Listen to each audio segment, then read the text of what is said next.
The Lagos sun was already blazing at 7 a.m., and Malinda Adebayo sat in her Victoria Island apartment, staring at her 3-month-old daughter Zara with the expression of someone who had been asked to solve quantum physics while standing on one leg.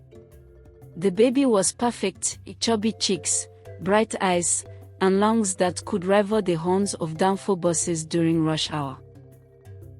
But Malinda felt like she was drowning in an ocean of dirty diapers, sleepless nights, and a profound sadness that clung to her like the harmattan dust that settled on everything in Lagos.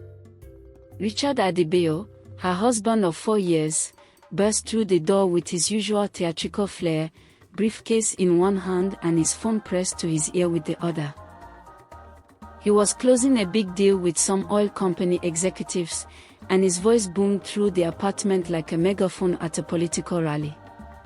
"Yes, Williams, I told you we need the contract signed by noon.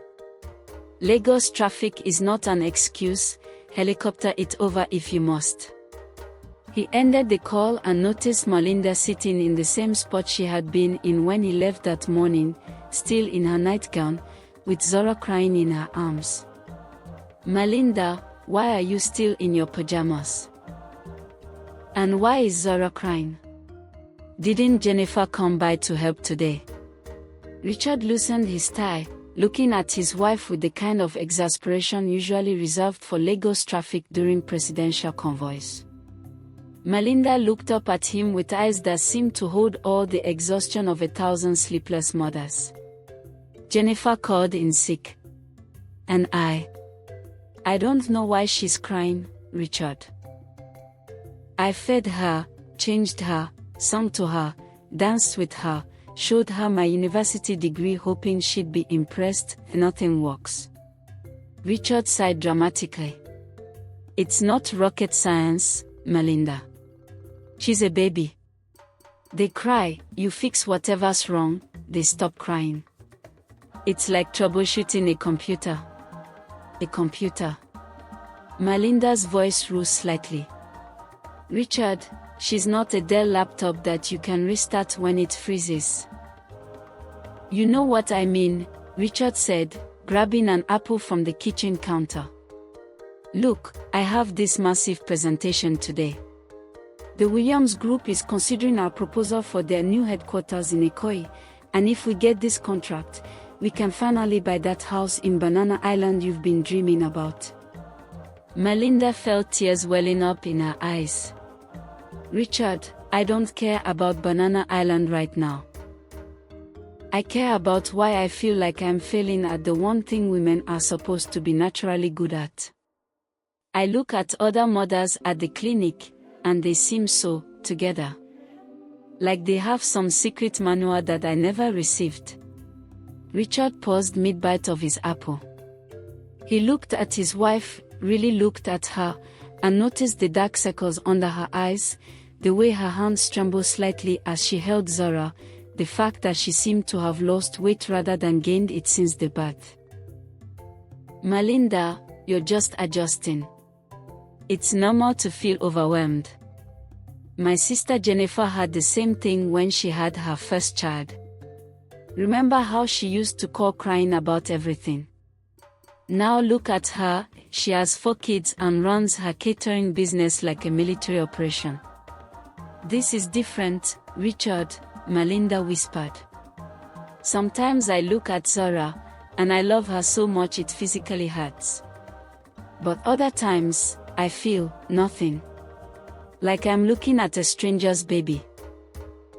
And then I hate myself for feeling nothing, and then I cry, and then I feel guilty for crying in front of her, and then, Malinda, stop."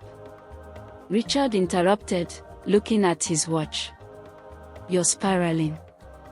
This is exactly what I'm talking about. You're thinking too much, analyzing everything to death. Just be a mother. It's instinctual." Malinda stared at him. "Instinctual?" "Yes. Like how birds know to build nests, or how Nigerian mothers know exactly when their children are lying from across the room. It's built-in programming. If looks could kill, Richard would have been buried somewhere between Third Mainland Bridge and the National Theatre.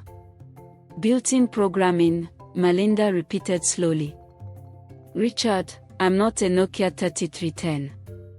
I'm a human being who just pushed another human being out of my body 3 months ago, and I'm struggling. But you're acting. Richard paused, realizing he was about to step into very dangerous territory. I'm acting what, Richard? You're acting a bit crazy, Melinda. There, I said it. Crazy. Like, yesterday you called me at work crying because you thought Zora didn't like you. Before that, you were convinced the nanny was secretly judging your mothering skills through the window. And last week, you reorganized the baby's closet by color coordination at 3 a.m. because you said the chaos was affecting your mental state. The apartment fell silent except for the distant sound of Lagos traffic and Zora's soft whimpering. Melinda stood up slowly, handed Zora to Richard, and walked to the bedroom. She returned with a small suitcase. Where are you going? Richard asked, suddenly realizing that calling his wife crazy might not have been his brightest move. To my sister's house in Suralia. Jennifer will understand, even if you don't. Melinda's voice was eerily calm. Melinda, don't be dramatic. You can't just leave because I said you were acting a little strange. A little strange. Richard, you called me crazy. Crazy. Do you know what that word means to a woman who's already questioning her sanity every single day? Richard shifted Zora to his other arm, suddenly realizing he had no idea how to hold a baby properly. Look, I didn't mean crazy. I meant temporarily overwhelmed crazy. Like when people say traffic in Lagos is crazy, it's not actually insane, it's just a lot. Goodbye, Richard. Melinda headed for the door. Wait. You can't leave me with the baby. I have the Williams presentation in 2 hours. Melinda turned back with a smile that would have made the Mona Lisa nervous. It's instinctual, remember. Built-in programming. You'll figure it out. The door slammed with the finality of a judge's gavel. Richard stood in his living room, holding his daughter, who seemed to sense that the main person who knew how to handle her had just left the building. Zora began to wail, not the gentle crying from before, but the kind of sound that suggested the world was ending and she was the only one who knew about it. Okay, Zora, Daddy's got this, Richard said with false confidence. You're hungry. Let's check the fridge. 3 hours later, Richard had discovered several things. First, babies cannot eat leftover jollof rice no matter how much one mashes it up. Second, diaper tabs have a specific orientation and putting them on backwards creates what can only be described as a situation. And third, his daughter possessed lungs that could power a generator during one of NEPA's famous blackouts. He had missed the Williams presentation. His phone had been ringing non-stop with increasingly frantic calls from his business partner Williams, who was probably wondering if Richard had been kidnapped by area boys or had decided to relocate to Mars. By evening, Richard was sitting on his couch, shirt stained with various baby fluids, hair looking like he had been electrocuted, holding a finally sleeping Zora and staring at his phone. He had tried calling Melinda 17 times, but she was not answering. His sister Jennifer finally showed up around 8 p.m., took one look at the state of the apartment and her brother, and burst into laughter. Richard, you look like you've been wrestling with a small hurricane. Where's Melinda? She left me, Richard said miserably. I called her crazy, and she left me with the baby, and I missed the biggest presentation of my career, and I think Zora hates me because every time I try to put her down, she screams like I'm torturing her. Jennifer sat down beside him and gently took Zora from his arms. The baby immediately settled, as if Jennifer possessed some magical powers. "You called Malinda crazy." Jennifer's voice had that dangerous quality that Nigerian women perfect around age 5. Well, she was acting strange. Crying all the time, worried about everything, not sleeping, not eating properly. "Richard," Jennifer said slowly, "do you know what postpartum depression is?" Richard blinked. "Post what now?" Jennifer closed her eyes and took a deep breath. "Richard Adebayo, you are an intelligent man. You have an MBA from Lagos Business School. You run a successful architecture firm. But right now, you have the emotional intelligence of a coconut. That seems harsh." Postpartum depression is a real medical condition that affects many women after childbirth. It's not being crazy or dramatic. It's like having your brain chemistry hijacked by hormones and exhaustion and the overwhelming responsibility of keeping another human being alive. Richard felt something cold settle in his stomach. "Are you saying Malinda is sick?" "I'm saying your wife needed support and understanding, and instead, you called her crazy and told her motherhood should be instinctual." "Richard, do you know how many times I cried in the first 6 months after having my first child? Do you know how many times I looked at my beautiful baby and felt like I was failing at the most important job of my life?" Richard shook his head slowly. "Every single day. And you know what my husband did? He held me while I cried, he took night shift when he could, he told me I was doing great even when I felt like I was drowning, and he never, not once, suggested that I was losing my mind." The weight of his mistake began to settle on Richard like a heavy blanket. "I messed up. Spectacularly. What do I do?" Jennifer smiled and handed Zara back to him. "You go to Suralia, you apologize like your life depends on it, and you learn everything you can about what your wife is going through. And then you be the husband she needs, not the husband who thinks he knows everything." "But what if she doesn't forgive me?"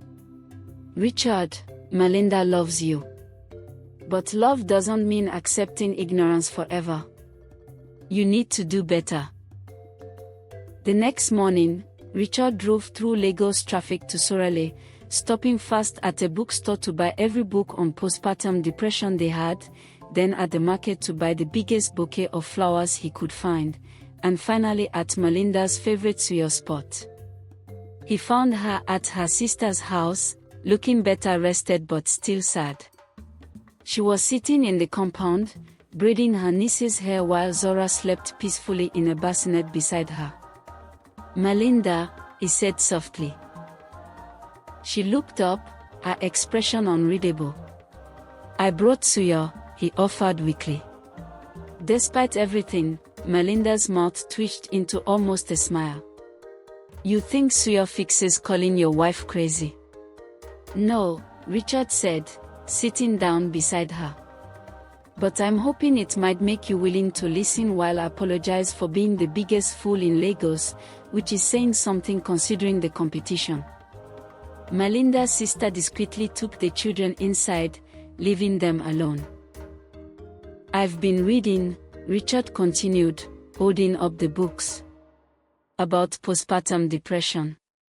About what you've been going through.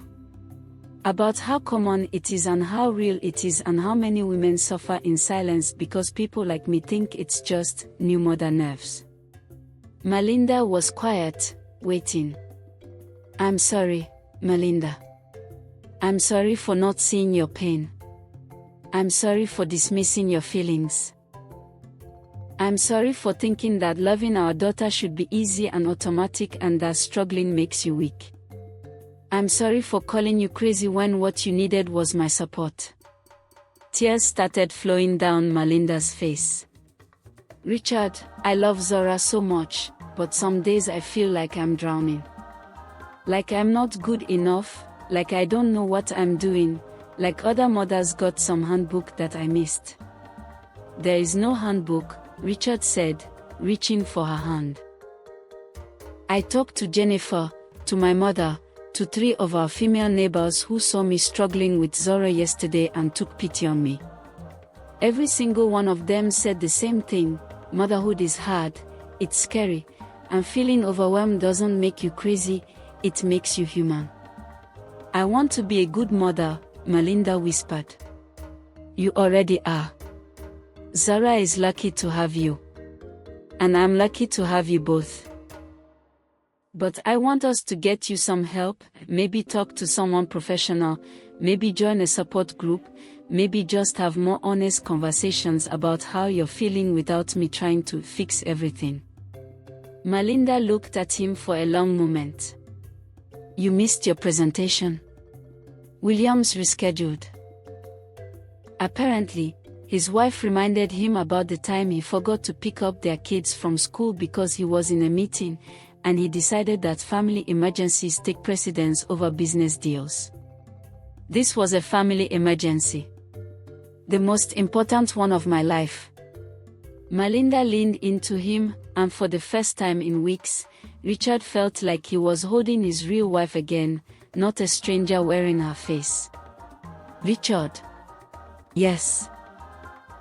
Next time I tell you I'm struggling, maybe don't compare me to a computer. Deal. And Melinda. MMM. For the record, even when you were crying over baby closet organization at 3 a.m., you were still the most beautiful, strongest woman I know. I was just too stupid to see that you were fighting a battle I didn't understand. As they sat in the afternoon sun, watching their daughter sleep peacefully, Richard realized that marriage, like parenthood, did not come with a manual. But maybe that was okay. Maybe figuring it out together, making mistakes and learning from them, apologizing when one got it wrong and trying to do better, maybe that was the whole point.